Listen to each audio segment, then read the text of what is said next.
দেশের বাজারে আবারও বাড়ল স্বর্ণের দাম। এবার এক লাফে ভরিতে দাম বাড়ল ২,৯০৪ টাকা। প্রতি ভরি ২২ ক্যারেট স্বর্ণ কিনতে একজন গ্রাহককে এখন খরচ করতে হবে ১,২২,৯৮৫ টাকা। আর এর মাধ্যমেই দেশের বাজারে ইতিহাসের সর্বোচ্চ উঠল স্বর্ণের দাম। নতুন দামে ২১ ক্যারেটের প্রতি ভরি স্বর্ণ কিনতে খরচ করতে হবে ১,১৭,৩৯৮ টাকা। ১৮ ক্যারেটের দাম উঠেছে ১,৬২৫ টাকা আর সনাতনী স্বর্ণ বিক্রি হচ্ছে ৮৩,১৯৯ টাকায়। রবিবার বাংলাদেশ জুয়েলার্স অ্যাসোসিয়েশন জানিয়ে দাম বাড়ার প্রেক্ষিতে এই দাম বাড়ানো হয়েছে।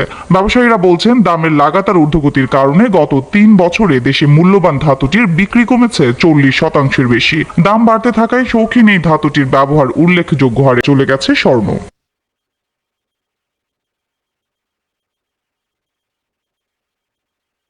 এদিকে শুধু দেশে নয়, বিশ্ববাজারেও একের পর এক রেকর্ড হচ্ছে স্বর্ণের দামে। সবশেষ গত শুক্রবার আন্তর্জাতিক বাজারে প্রতি আউন্স স্বর্ণের দাম পৌঁছে রেকর্ড $২৫০০।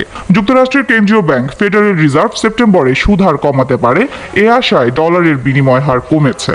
অন্যদিকে মধ্যপ্রাচ্যের ভূ রাজনৈতিক উত্তেজনায় বিশ্ব অর্থনীতিতে অনিশ্চয়তা বাড়ছে।